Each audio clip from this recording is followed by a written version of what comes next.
Ladies and gentlemen, welcome to this week's episode of the Gym Owners Podcast. I'm your host with the voice that's the least today, Tyler Stone. Over there's John Fairbanks. How's it going, John? I'm doing great, Tyler. I'll bring the voice for you this John week. will bring the voice and the charm today. Guys, today we're going to talk about, this is kind of our state of the fitness industry address here. This is not as though we're some definitive voice on any of these subjects, but this is kind of how we see things as they are right now and some of the trends as we see them developing going forward. I think if we're right about half of these things, I think it's worth noting. So if you want to kind of have your finger on the pulse and maybe be a little bit outside of your specific echo chamber, because John and I do have the benefit of seeing and working with gym owners from a wide variety of gym types. So if you're a personal trainer, you may see a narrower window of the fitness industry than John and I, as we're working with franchises, functional fitness gyms, martial arts gyms, private personal trainers in multiple markets in multiple countries.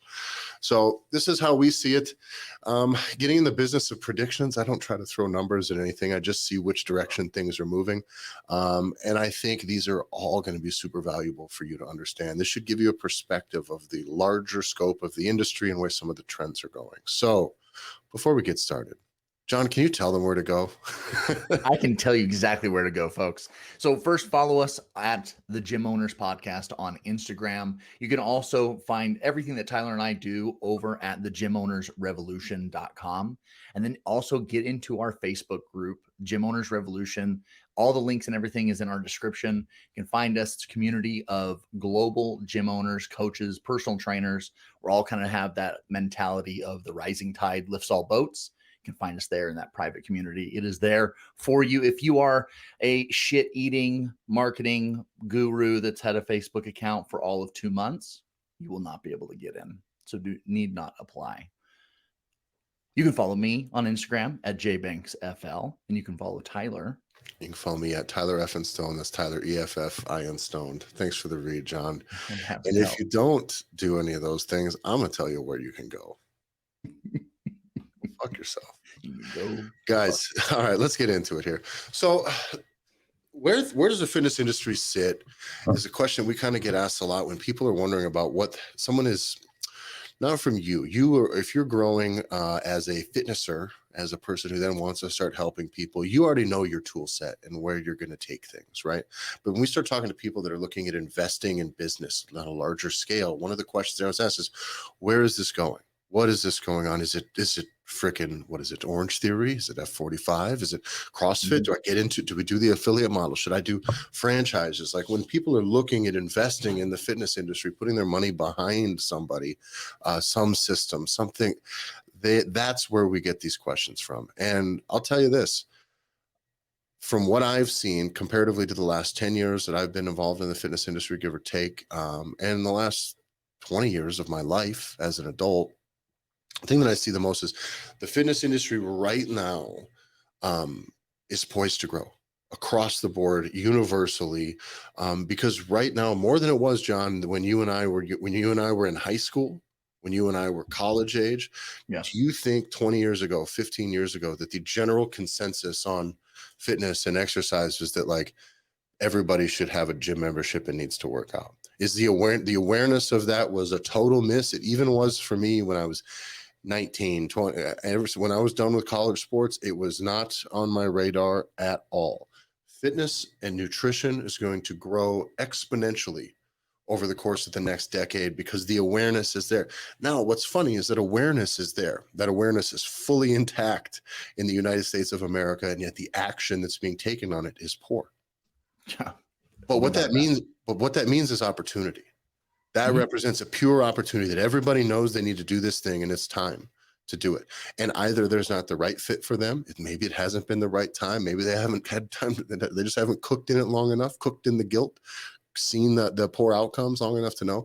But at some point, that the information, the gap between knowing what you should do and doing it is going to close. It does no matter what, or else we'll just continue to skid and then continue to drive the data further and further and further in front of people's faces saying, we need to do something. This is the problem. This is the problem. This is the problem. Fitness industry lies right in the middle of the solution to this. So I believe fully that you're looking at what should be the biggest growth in the fitness industry in a decade, that maybe not this next 10 years, but there will be very soon a decade that exists that is the biggest growth that we've ever seen in the fitness industry.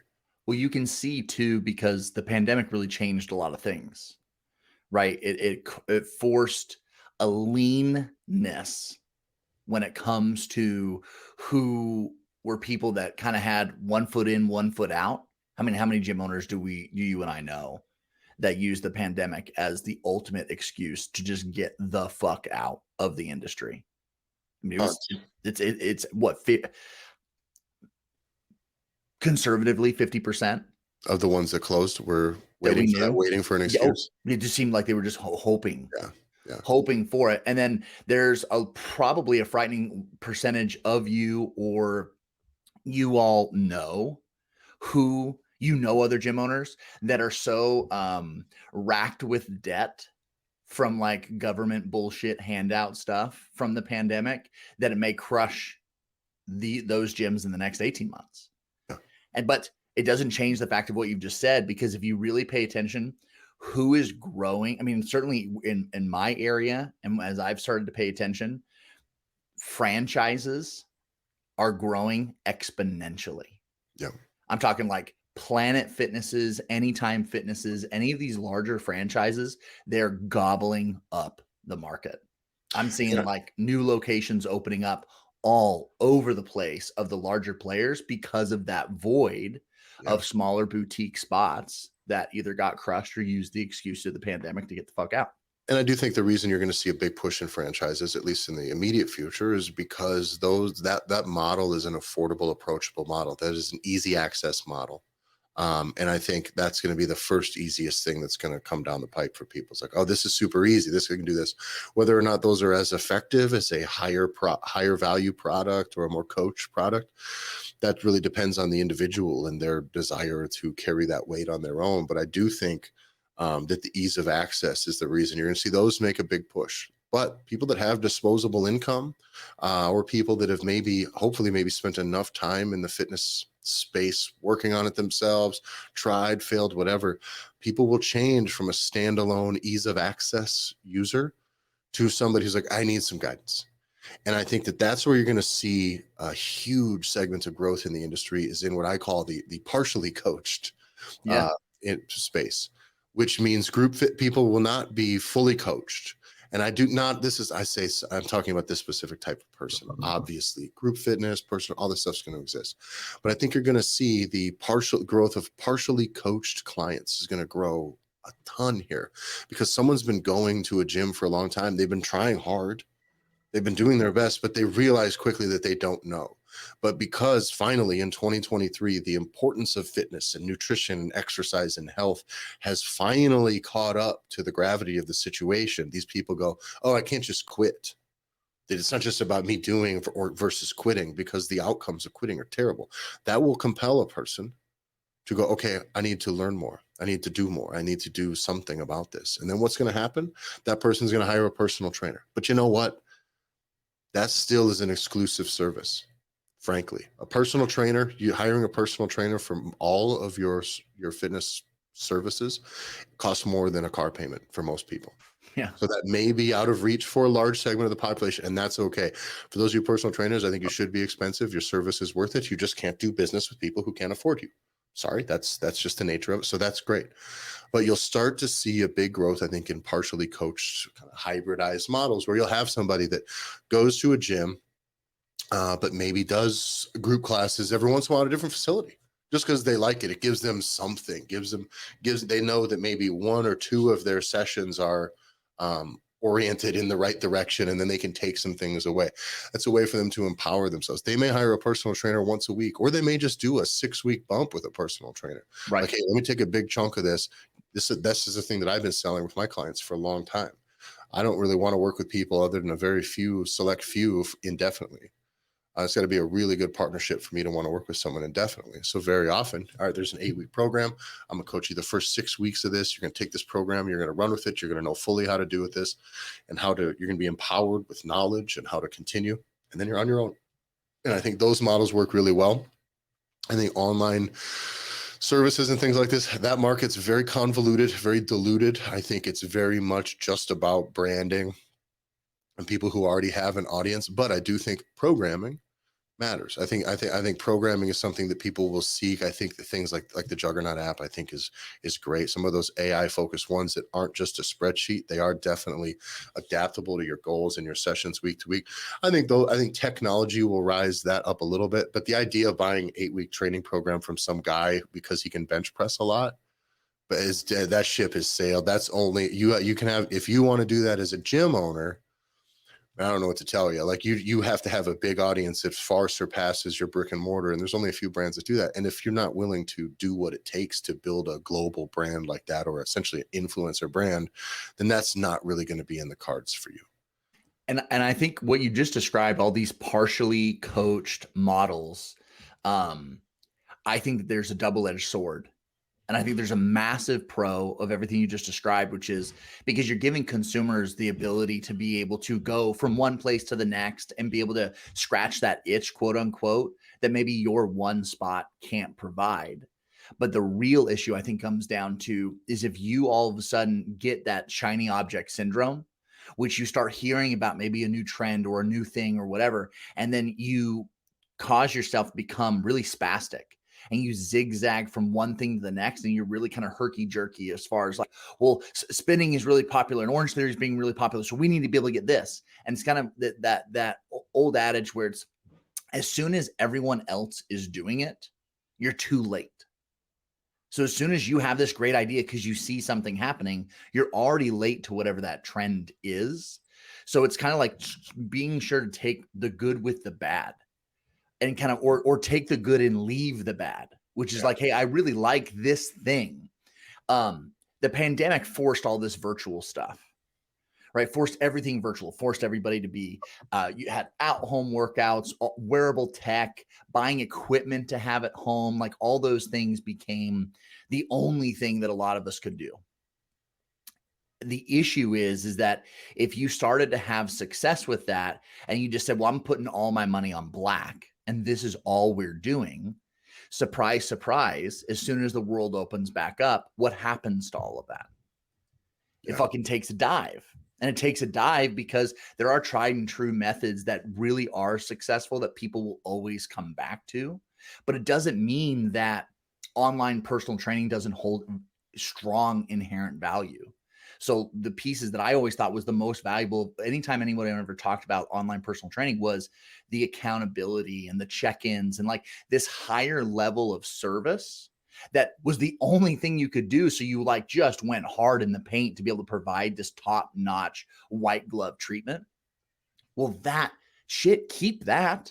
And that's why that's one of the most popular things that we build in to every offer stack and anything that we do custom with any gym owner, any personal trainer. We always build that in to their offer stack system. Well, I think what happened with the pandemic stuff was that there was in the at-home fitness, the at-home equipment. Your Peloton's a great example, right?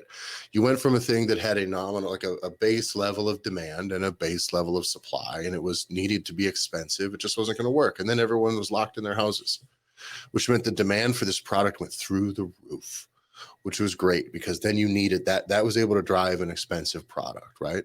They make a ton of them. They put them out there. They get it out there. It has like takes up a ton of market share, right? It really did. It gobbled up a ton of space.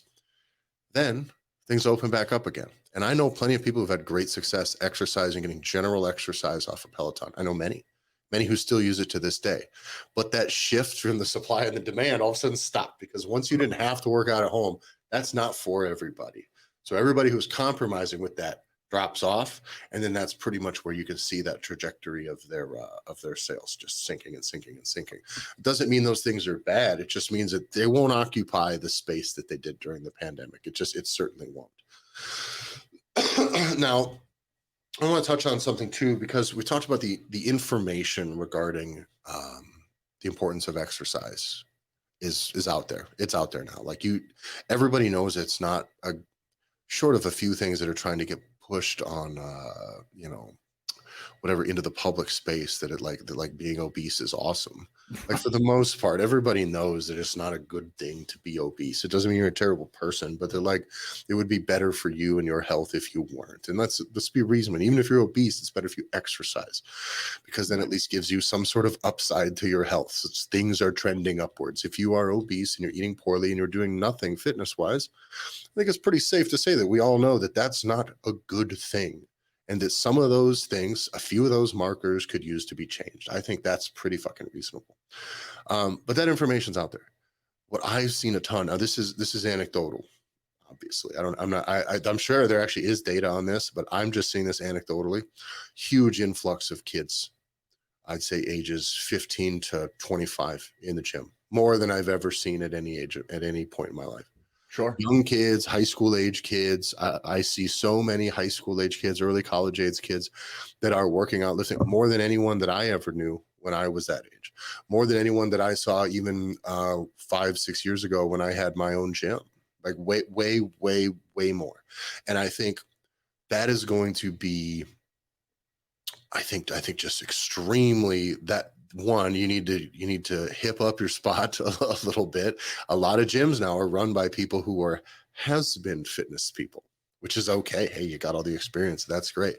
But you need to be a place that does appeal to youth if that's a market you choose to capitalize on. I think that there's just so many. I think that also for parents, I think there's a lot of parents who don't care to become people who exercise and don't care to change the way they eat, truthfully. I really do believe that. But I do think that they are, maybe while not willing to change themselves, they still know that what they're doing is not right and that they want to make sure that their kids are. I see many out of shape parents who don't work out, taking their kids to the gym, taking their kids to martial arts, taking their kids, hiring personal trainers for their kids while they don't even exercise at all. I think that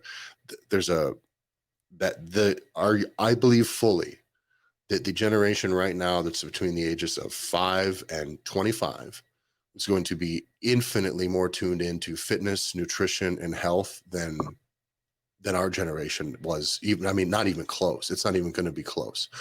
But for you guys as gym owners, that is opportunity. That is absolutely opportunity, but that means the demographic is going to shift a little bit. And it doesn't mean that I think the whole demographic, the whole market is going to grow. But I do think that one is going to bloat up a little bit, which is great. Well, we're seeing it all. Like you really can see it already, just like you said, of young people that are coming in. And there's kind of a couple different points that I was thinking about on this is that think about like Tiger Woods introduced weightlifting to golf. Yeah. That's just not that long ago. Mm-hmm. And my sons are super into baseball, right?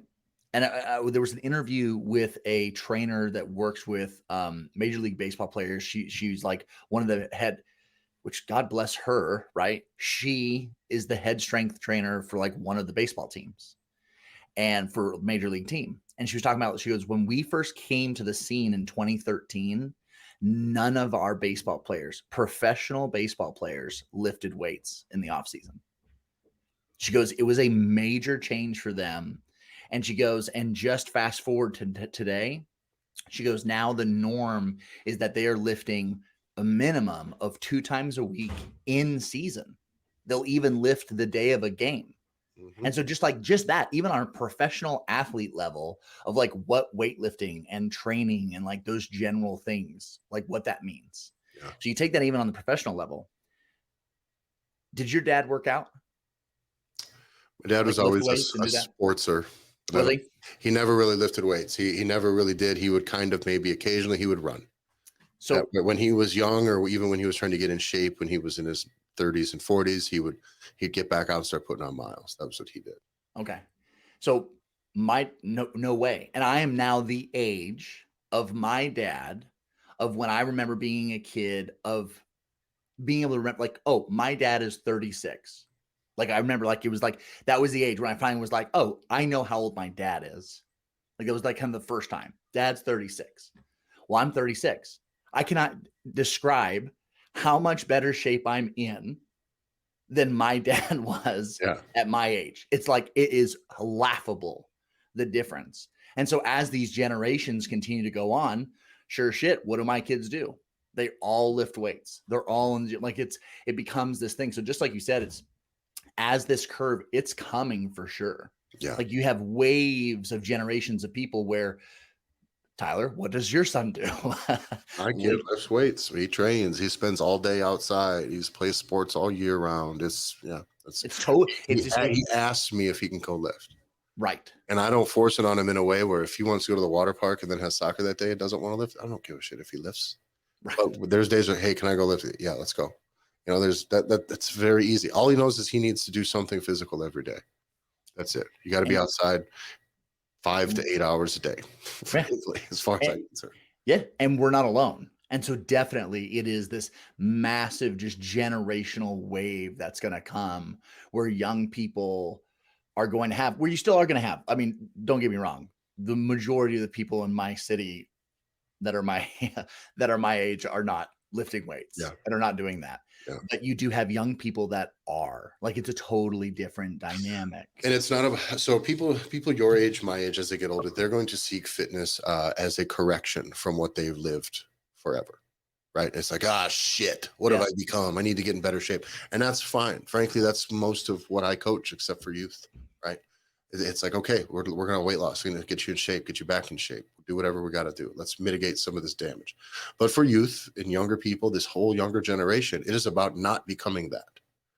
And trust me, your kids don't want to be like you. They don't want to look like you. They don't want to act like you for the most part. And so they definitely, are going to do everything they can fitness wise. Be like, my dad's fat. I ain't trying to be like that. It used to be the way you're like, oh, my dad's fat. I guess I got to be fat. We all just accepted that. Yeah, and that's all my genes. It's in my genes. Yeah, it's all in your size 54 gene. Now, I want to cover two subjects here real quick before we kind of move down to some kind of different, the sales is kind of how you can kind of position your business to be successful in this regards. But other trends that I see, one, having been around the market and seeing it and being in many of these gyms, I do still think that Brazilian Jiu-Jitsu, I think martial arts in general, due to the growth of the UFC, is going to continue to grow. Martial arts gyms have grown in the United States by, I think it's 15 to 20% every year for a decade. Yeah. That number is fucking crazy. It's crazy. Okay. That doesn't happen in any market. I mean, that's nuts. That boom though is still in, I like it mimics what CrossFit was when it first came out. Yeah, definitely. In the 2000 aughts to their tens, right? First tens, when it started to become popular, what was it? It's crazy people. Oh, I could never do that. Yeah, I could never. Those people are not. No, that's just the fittest of the fittest going out and getting rhabdo. Those people are going crazy. With enough time, and it got introduced to enough people, the effectiveness of the effectiveness of that type of exercise became undeniable. And regular people wanted those results, and they found their way to it, and they enjoyed that type of training. Not all, but many, to the point where CrossFit grew in a boom unlike the fitness industry has ever seen, I don't think.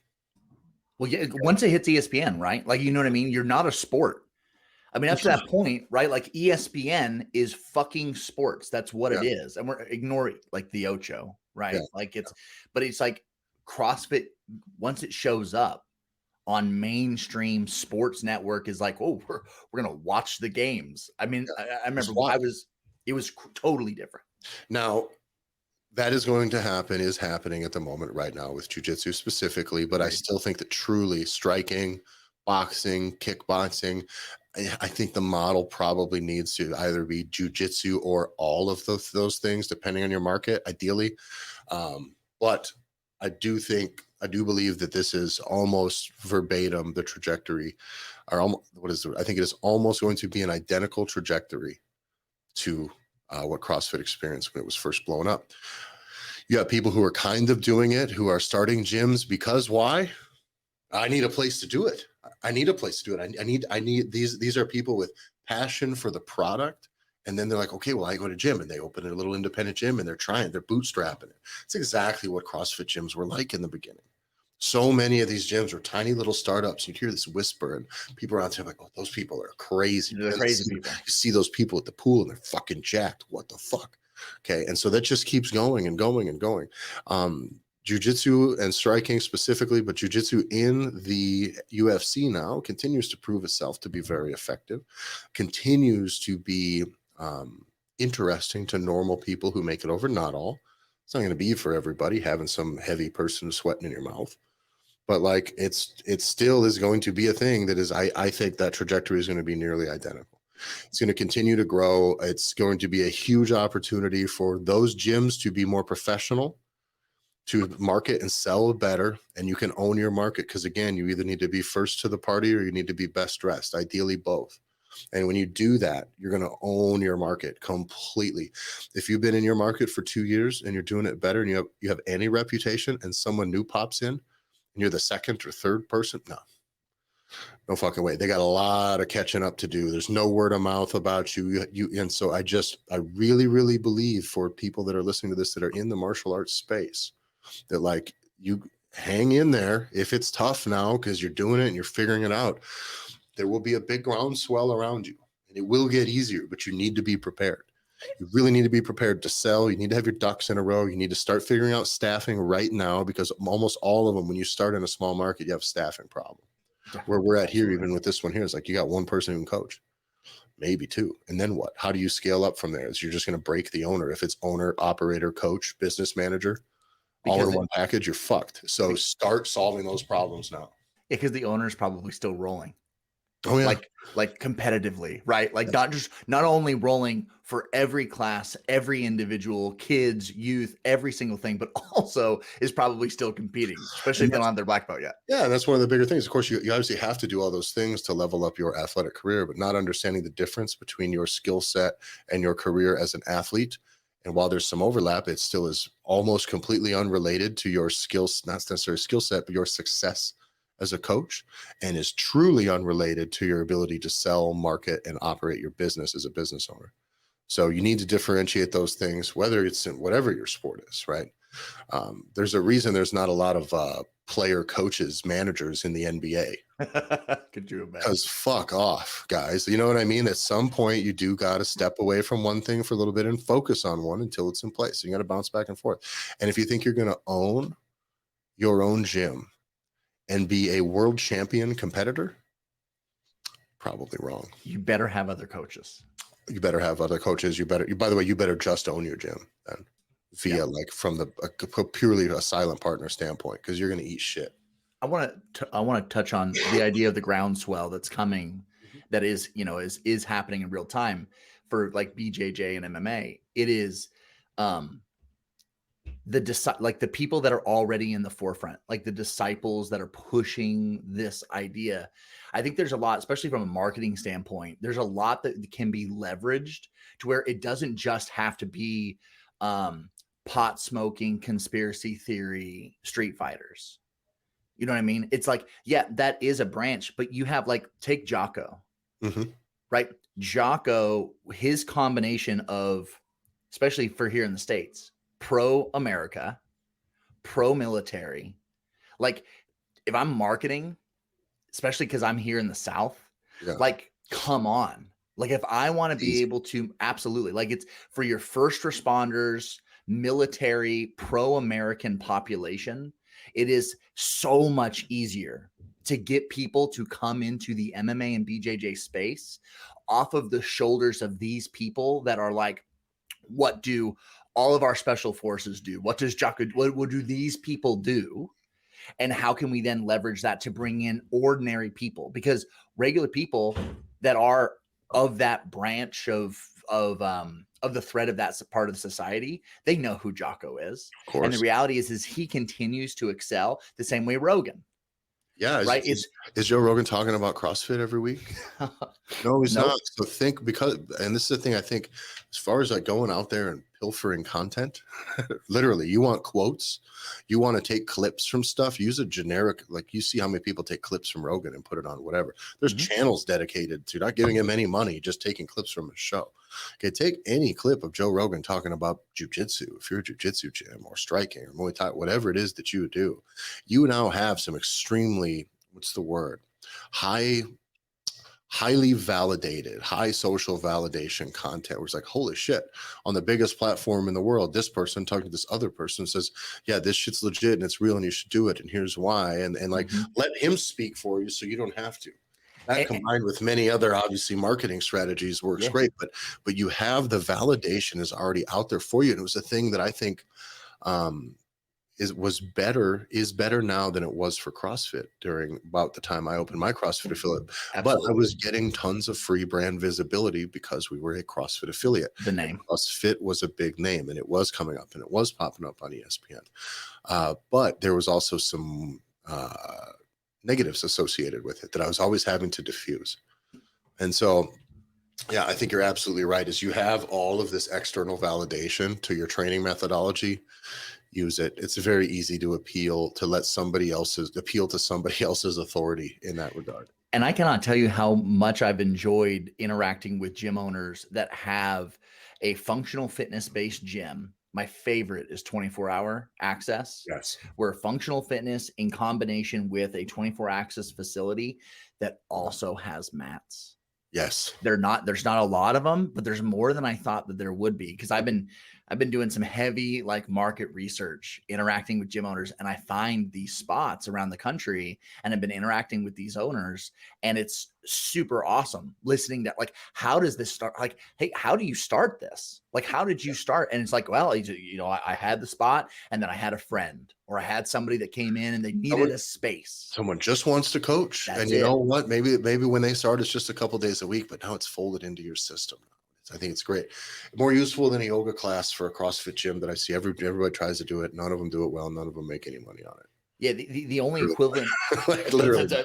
without a doubt, like it just is that type of struggle, and there's definitely, like you said, there's elements of that where we've seen folks where it's like, I'm a chiropractor or I'm a nutritionist and I would love to be able to have a spot in your gym. Like that's one thing, but the power, like there's only one other equivalent that I've seen as we've been looking at all these gyms of like the equivalent of a power of like a partnership that shares a space or a fraction of a space is going to be a physical therapist and a gym. And then also the BJJ MMA and the gym combined together. If John and I had to open a gym, our like dream facility here, if we had to have like a full-on HQs, it would be essentially a CrossFit gym with bodybuilding style equipment as well. Scale down the CrossFit space because you don't need it. You run very limited class schedules. You have group classes in there at specific times. You have 24-hour access for all the other equipment. That would be my jam, with then a full-on martial arts space as well. That's going to be coached primarily. Those are going to be coached hours, supervised coached hours. And that's a fucking jam combined with maybe some food, good coffee, a nightclub, and a nightclub at night. DJs Friday nights, man. Let's go. But no, so I want to move forward a little bit here, but this groundswell around not just jujitsu, around everything, around the eyes on the fitness industry and saying, okay, I need to do something. That creates opportunities, creates spots for people to fall into. Okay. Now we all know what everybody does. Well, we all know. I hope you know this. We've talked about this on this show in the past. The thing that happens when you get a ton of people doing a thing is they're going to pulse. What's the word? They're going to oscillate. Oscillate's the word. Nicely done. They're going to oscillate between very generalized fitness and then very specific fitness. And back and forth. You see this when people come in and they're going to start going to a bodybuilding gym. And then from there, they're going to go, oh, okay, well, I'm just a 24-hour by myself. Maybe I need a coach. Oh, I'm kind of good at squatting. I'm going to do a powerlifting meet. Awesome. Right. We'll go from CrossFit to weightlifting or CrossFit to triathlons or vice versa and all those things. And I think that's great. I think there's a ton of opportunity then when you have this huge influx of youth, people getting into it. That now creates a whole new timeline for people. They're going to start to enact that, call it a script, but that they're going to start walking down that journey of someone's lifetime fitness journey that we've always talked about, which is, you know what, when I was young, I used to do marathons. Right. I got into a little bit of bodybuilding. And then I did fucking adult rugby league for 3 summers. And then I took up snowboarding and whatever that is, right? And what gym they use and what activities they do in between and where their home base is, all those things can change.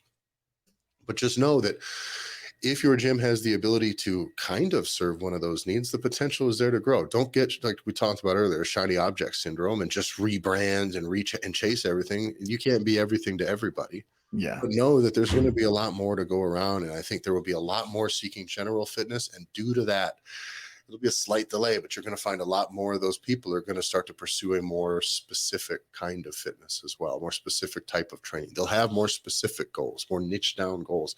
And that creates a big opportunities and tons of new markets. I think from powerlifting, weightlifting, bodybuilding, I think the competitive side of it, of fitness, will grow as well. In all of those things, not just the hobbyists, but I do think the competitive sports of those are going to grow due to this young generation. Give it up to the kids right now that are aged 5 to 21, 22 right now, because they're getting it right now. They're putting in work right now that's harder than I think anyone in any generation before us did fitness wise in the gym. There's also my grandparents' generation were just doing real work, real backbreaking labor work outside. But when it comes to making up imaginary work to not get fat, I do think the younger generation is going to win this battle. I really do. I see more hope in that than I see anything else in the fitness industry. Yeah, explaining to the boys like farmers carry is we have to pretend like we're carrying something heavy on the farm. Act like you have a back job. in the day. It was just farmers just did this. Yeah. It's like, oh, this would be terrible. I'm like, yeah, but now we do it to stay in shape so we don't die. No, I think that's really on the nose. Also, it's as things continue to grow, like traditional sports they're continue to be challenged. Mm-hmm. Like you have lots and lots of high schools that have a really hard time fielding a football team. Yeah, it's weird. Like it, and it's going to come, but the nature of the beast, where it's just like because when I was younger, when it was getting ready to play football, the only talk I had was you're going to have bad knees, you're going to have a bad back. Yeah. So if you play football, are you okay with the fact that your knees are going to, be hurting you, and you probably won't be able to pick up your kids when you're 40? Yeah, and you're going to shoot yourself in the chest in your 50s. But that wasn't what anybody talked about. That wasn't what I talked about. And now that information is out. Exactly. That, hey, playing football might make you fucking retarded. And make you kill yourself. Literally. Mm-hmm. Slow your brain development to the point where, now all of a sudden you have people with all of the genetic and social markers to play football. My son, your kids. Totally. John and I are both purely built for this sport. John, we are built to be linemen. We are as big and heavy as you can be and fairly athletic. My kid right now is 6'2", 190, and he just finished his freshman year and has no desire to play football. Why? I didn't plant that seed in his fucking head. Correct. Not at all. I wasn't going to do it. Nah, that information's out there. So that's what bad information can do to your system. And truthfully, let's be honest. I think that CrossFit affiliates kind of took that hit too when a lot of the injury data started coming out, some of the negative branding associations that came out, in the mid 2020 stuff. And now there was a big public hit for that. And I think a lot of those people that would maybe appeal to, not that they don't end up there, but they're trying other stuff first. You know what I mean? And I think the information, the value that if easily accessible information right now that's out there, that value, it's incredible. It really is, because now people know they need to do something. They kind of can look out there and know what maybe they should do to get started on something. There's a lot of first things you need to do for this and first things you need to do for that. What's bad, what's good. While it can be difficult to sort through all of that, for the most part, if someone wants to seek information on a thing, boy, they can find it, and they can find it a lot better than you and I could in our early 20s. Absolutely. And also, again, it's the educated populace changes the market. And we talk to this a lot in our Gear Academy. When we meet weekly with our gym owners, we're constantly talking about how marketing that people continue to put out there from 2017, 2016, 2018, right? That time period, if you're continuing to market in that way, you're going to miss the mark. Yeah. Because you are ignoring the fact that the populace has evolved. And so the same way that we are evolving, this is why we know, as we are looking at in the crystal ball of the upswell, groundswell that's going to come from BJJ and MMA, is that it's where I'm putting my kids in weightlifting. I'm putting my kids in jujitsu because I know that scratches an itch that wasn't on the menu for me. Mm-hmm. Football was the only place I could go where I would be rewarded for hurting and hitting other people. Yeah. Right. Yeah. But now it's like, well, actually, no, I can put you in BJJ because it's the only hunting and killing something and BJJ are the only two places that have ever given me even close than what it was to hit someone and they could not get back up after you do it. And it's like, oh, and I don't have to have brain damage because then I mean, as long as you don't hold the choke for too long. But the reality is like that sensation of struggle like that can scratch the itch because I know my boys have that need. And there's a lot of people that are going to be doing the same thing. Yeah. So that's where we see the consumer side of it, as far as like what the consumer products, what they're going to be seeking, what their information level is going to be. Let's go over some of their buying habits now, because this is something and by the way, a lot of the stuff we've touched on in today's episode is stuff we've touched on in the past, but a lot of you guys are new. We've seen a ton of new listeners coming in and we get tons of feedback from you guys on the Instagram page and our personal page. So if you're new listening to the show and you like it, make sure you reach out to John or me, JBanksFL, or me, Tyler F. and Stone on Instagram. Let us know what you think of the show. We always love hearing back from you. So when we get into this stuff, if it sounds repetitive, just hear me out. Okay. Because some of these are things that we've been hip to for a while, which is the reason that we started to build the Gear Academy, the kind of information substructure, and some of the systems that we like to have our gyms operate under, to reflect what I think how these trends are doing. And so far, we've been proven right time after time again. So, the first one is people want choice. People really, really, really do want a choice. They want a choice and they want to be informed fully before they deal with fucking you at all. And we've talked about this in the past. I don't go to a car dealership and drive around and look at their cars. I go to the website. I know how many miles are on I sort by what vehicle I want, by the price I can afford to pay. And I've weeded out every option I don't want. And I may have it narrowed down normally to just one vehicle I want to go see.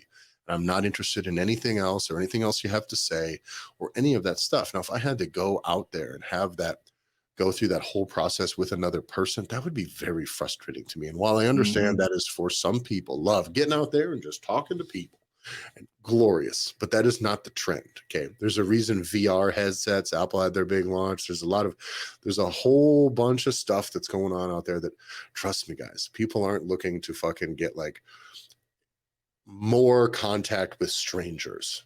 Okay. I'm all about connecting with people I know and like. I have zero interest in having to have a meeting with somebody before I buy a thing. Guys, you're not charging enough for most of your services for it to be worth somebody to reach out to you, get an email back from you, or text you, or to get a phone call from you, and then schedule a meeting to then go talk to them and then buy something that's worth, for 24-hour gym, $60 a month. Yeah. If you're CrossFit, a couple $100, I'm like, get the fuck out of here. I've never talked to anybody about a single car that I've bought for longer than some of you gym owners try to talk to people before just getting them to commit. So if they've reached out and they want to commit, let them commit and then coach them. A lot of times people try to coach beforehand and it sucks. It's a dud. But in that process, people want information.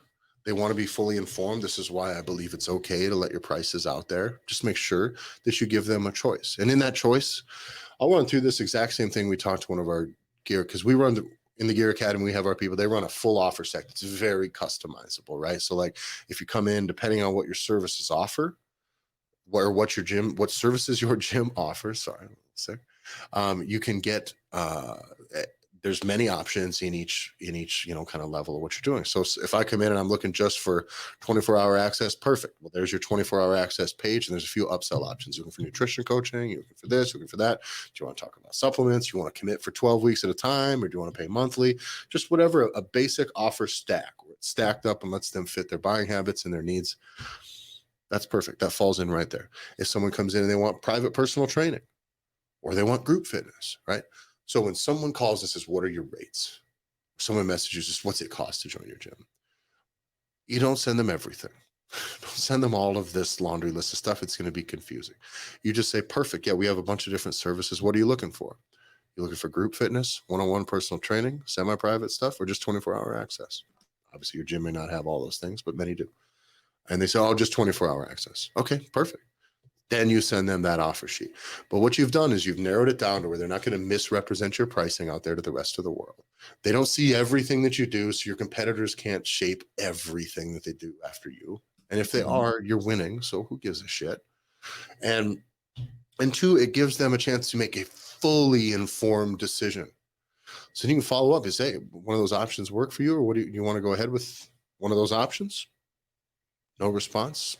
Maybe, I don't know. You know what I mean? And that's okay. But what you've done is you didn't have to set up a meeting, and you didn't have to coerce somebody who wasn't that interested into doing anything. Because the biggest difference between the fitness industry and other stuff is that in the fitness industry, if someone buys a product, for them to be successful, their commitment needs to be ongoing.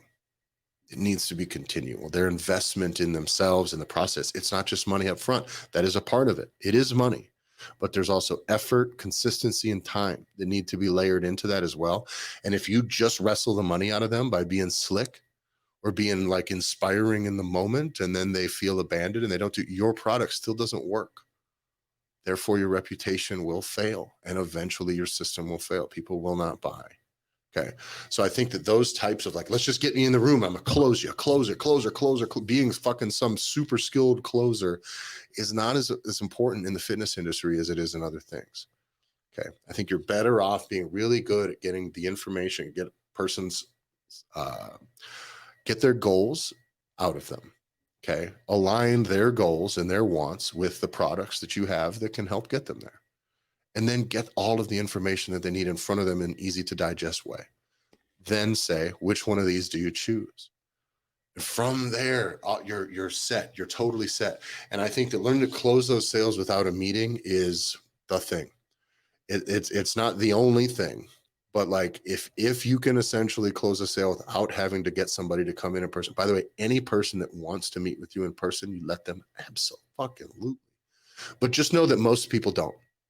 And get over yourself about it. They don't. They just don't. It's not 2016 anymore. We're not trying to get closing in 16, 17, 15, 16, 17, closing sales online or closing sales. It was always in person. Let's get in, let's schedule a meeting. We're going to get you to a meeting. And then in 2020 and 21, what was it, John? For everything digital and otherwise now, not just gym, Zoom calls. Let's get on a call. Let's get on a sales call. Get on a sales call. And nobody wants to do any of those things anymore. None. So don't fucking force that. If you've put all of your sales systems, if they all funnel into a fucking interaction that nobody fucking wants to go to, you're really going to struggle. So learn to make it easy. That flow should be super fucking easy. I should just be able to say, hey, I'm interested. Oh, cool. What specifically are you looking to do? Here it is. Here's what it costs. Oh, perfect. I now know everything I need to know. If I have any follow-up questions, like, are you a hack? Am I going to get hurt doing this? Do you think I should get in shape first before I do this? I can then ask you those questions, or then I can decide to meet with you. But it's leading with your price first sometimes can save you a lot of bullshit too. Oh, without a doubt. It's definitely one of the things that we've seen a lot of evolution on just that pricing point alone. One of the things that I think is really important on the continual nature, like you've described, how it's this continuous sales process. I need you to look, those of you that are listening, right? Like it's look at how often are you having the opportunity to sell members, existing people, selling to them in your spot. The majority of the folks that we have worked with over the years, it's that first interaction where that initial gym membership is mentioned. And then best case scenario is someone buys, but it also could be the worst case scenario is that someone buys. And that sales process initially is not built the way we teach your sales process to be built, because that means that they either had said what they wanted or they didn't. And you just gave them a price and they took it. And they are now in a forever relationship where they are paying with one of your middle of the road or inferior products. Yeah, probably more than likely from what we see is your base product, whatever that base minimum membership is, because you get the least amount of kickback. It keeps your closing percentages nice and high, and everyone's feeling good because you close 98% of the people that walk through your door. But the problem is that means every single month that person is there, where they have not been given the opportunity to be able to spend more with you to help them achieve the goals that they want, they are spending less money with you each and every month. So it is kind of slowly killing you. And the way we have fixed this out the gate is that when we say you give your people choice, is that you lay out even from that base membership, how can we guarantee that you will triple your opportunity, triple the revenue that you will make with every single new person that walks through your door? And it's by giving them choice, by giving them multiple opportunities to be able to not only buy at that moment, but as soon as, Tyler, like you said, someone says, hey, I want to do your base 24-hour membership. When typically our structures, anywhere from 3 to 5 options are going to be put in front of them. That's specifically in that wheelhouse of what they've asked for. Within how that's structured, that means that they are guaranteed to know every single thing that you offer in your gym. In the early days, we used to ask this all the time. Can you, as the gym owner, tell me every single thing that you have to sell right now to anyone that walks through the door? If you can, tits, great job. Can your coaches tell every single thing you have to sell? And then the last piece, which is where everyone fails, can your members? Yeah. Because if you do not have this structured in the exact way that we have put together, there's a reason why we did it, is that it's, if your people don't know everything you have to offer, then they don't know.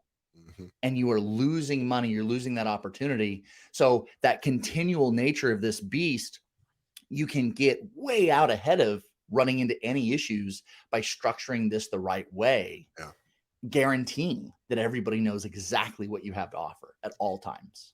That's a really good point. And on the note too of closing them online remotely, closing those sales remotely. One of the things, John, like you mentioned, is we want to be able to drive them up your value ladder. We want them to be able to buy a higher level product. Now, your ability to convert those people from a standard offer to an upsell to an upsold offer is limited. You will not get as many top tier sales via text message as you will if you're doing it in person. It's not going to happen. Right? It won't. But that is very important then, that you understand that that opportunity still exists, and that exists at renewals, that exists when you're going back through and soliciting your existing members. It means you need to always be offering these people more services. What's the next thing you want to do? Give them an offer. When you go to the point where you're making most of your sales without meeting people in person, you need to understand that then you need to be touching base with these people via email, via text message, with service offers. Yep. Often. And just bake that into your master sequence when someone comes in, whether it's they came in and they go at week 2, like, hey, how's it going? Want to talk supplements? Because we've got this and this for recovery. If you're feeling super sore, these are some things that can start to help. Well, when someone comes in a couple weeks in, their needs for that is very, very high. But if you never do that outreach, you're really going to swing and a miss on that stuff. Same thing with upgrading to personal training. When do people get stagnant within your system? I've mentioned this many times, but when people's success in your gym starts to stagnate, it doesn't mean your service is failing them. It means maybe they need an opportunity to reinvest. And they need an opportunity to reinvest. That may be an upgraded service. That may be like, you know what, let me put some money down on some supplements, or let me do your nutrition programming thing. Let's do this. Let's jump into this. And it doesn't mean that they're on the verge of failing. It means they're on the verge of paying you more money to ensure their success. Okay. It means they've committed this far. It's gotten me here. It is a higher. What do people do when they stagnate in their fitness? Very often they start buying new workout clothes. Right. They're going to buy new shoes. They're going to do all those things. Why? Because they are investing in that part of their lives. So let them and offer something that gives them a better chance of success than a new pair of fucking Nikes or whoever's selling them. I don't know who is selling the most fitness and ass shoes now these days, but that's, you do not miss out on that opportunity. If you're not doing that, not only is your retention going to start to be poor, or if you're not doing that, your retention is definitely worse than it should be, than it can be. And also your client success, retention and client success go hand in hand, is going to be worse than it can be as well. And all of this stuff that John and I are pivoting, we base everything on all of our philosophy on is your clients actually being successful. Because if it's not, then you're no worse than all the other people that have been scamming people in this industry for the last 30 fucking years, and fuck you. Okay. This whole thing needs to work. And that's why we talk about getting them to invest. That's why we talk about them needing to be invested more than you just snaking them from some one-time thing and getting them on a hook to pay for 2 or 3 years and whatever. I'm in a contract. What? Congratulations. You win. You get to take $40 a month from this person for 3 years longer than they want to. Do you think that's good for your business? Well, they hate you every month for fucking 2 years and don't go into your gym. Like, that's not a fucking win. It's not a win for your business. And John, you mentioned a really good point. Can other people describe what your services are? Right? You mentioned that when in your thing, and that goes equally for them trying to explain just what it takes to get started in your gym. Because if I go to your gym and I think it's $40 a month, and I see, oh, there's a key fee, and there's a this fee, and there's a that fee, and then this is waived, but then at the middle of this, there's this fee. All of that is too convoluted and stupid. Okay. It's 2023. Fuck your fine print. Nobody gives a shit if you're still charging key fob fees and an activation fee and locking people into contracts. You're like losing their trust every time you fucking talk when you're going through that explaining to somebody. So pack it up. Come up with a number that works for you. Okay. And then make it all about that and the results, because that's what the reality of it is. You start doing this, it feels like a bait and switch, because it is. And you know it is. It's not near as bait and switchy as some of the other shit that's out there, which that stuff will have to change as well, because it's gotten big enough to where everybody's hip to those plays now. Okay. But this stuff, man, simplify, simplify, simplify, simplify. It should be easy for them. They should be able to, in 5 seconds, know what it costs to do business with you, once they've told you what they want to do and what services they're looking for. 5 seconds. And I have to call it out, is that if all you hear in this last 7 minutes, if all you've heard from us is that we're telling you that you need to sell, and you need to sell your people more often, that you need to be asking them for more money and be more of a salesman, you have to get the fuck out of your own way. Yeah. Because you will remain poor. You will remain bitter. Your shit will continue to shrink and get smaller. And then you will only be salty and angry at the industry that is continuing to be more sleazy and more shitty because you disagree with the ethos entirely. And this is why we can say with full gusto that your attrition will improve and your retention will improve if you are selling your people more often, because exactly what you said, Tyler, is that it's our fundamentals. Like, the foundation is that you want your people to do better. It is your client focus. That is all that we care about. And the fact is that if you don't have the mentality that when you sell to someone, you are serving them, you are supporting them, you are giving them the tools that they need to be successful. If all you view selling as being this really shitty interaction that you loathe and hate, and you would rather be mopping the floor in the back whenever someone new that walks through the door needs to be talked to and potentially be sold, then you will continue to struggle, because that's not what it is. Yeah. Is that it's giving people the opportunity to make that choice, to invest, to be more successful. And it starts first with you as the gym owner who needs to be the best salesman on your team. It starts with your mentality. You have to get past this, or you will not ever be successful at this game. We'll touch real quick before we go on marketing methods. We've done so many episodes recently on marketing, guys. If you want this in depth, just fucking go back a few episodes. There's marketing, there's social media strategies. We got all this stuff out there. Main thing, stop doing your social media like every fucking buddy else does and has done forever. Okay. Stop parroting and sharing shit that fucking other people have done and been saying forever and packaging it as your own. Stop trying to be a fucking guru. Stop trying to be a fucking genius. You're not selling your wisdom. You're selling results. So for your social media, make it be welcoming, make it be warm. Show people having fun. Show people doing the thing. Show results. Show testimonials. But make it about the client, their journey, their results, not how fucking smart you are. Okay, please. The internet has basically, all of these things we talked about is oversaturated information all over social media, which means it's very difficult to tell any gym or guru or anybody apart. Okay, so just stop it making it about yourself and start making it about the results. That's it. There's not a ton. You need to do it consistently. La da da da da. We've gone over all those details. You can't post once every 6 weeks and expect this or that. Okay. There is no singular piece of content that is going to cure your fucking lack of leads. And I think that's what a lot of these guys do. They go, I'm going to talk about how smart I am right now.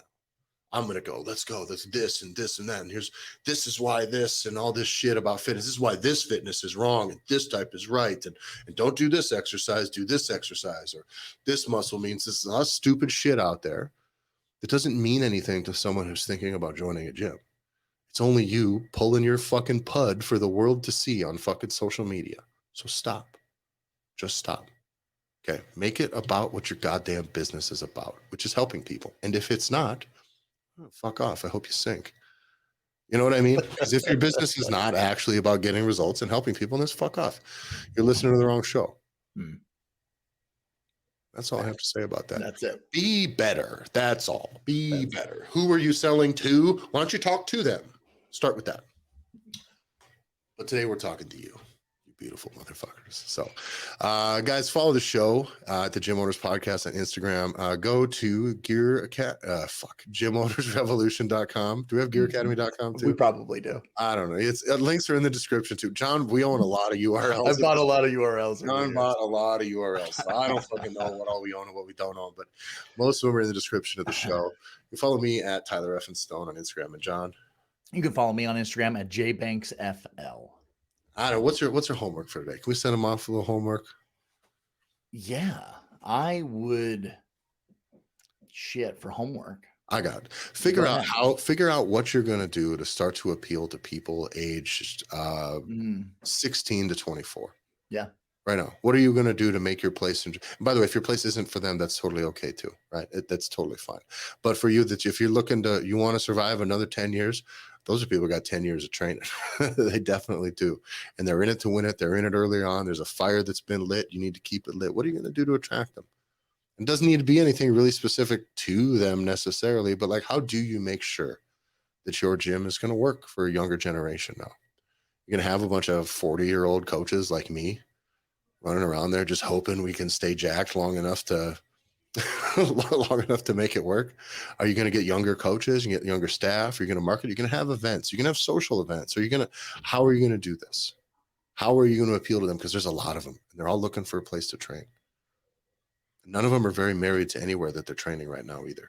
And the nice thing about people at that age, they move a lot.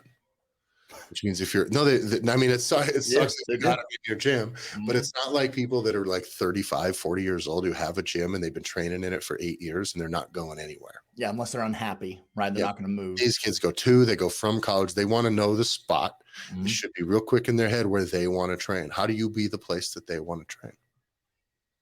So that's your homework, a little thought exercise for you. Okay. And if your place ain't for them, I don't know. Learn how to sell via text message this weekend. So, all right. Thanks a lot for listening, everybody. We'll see you next week.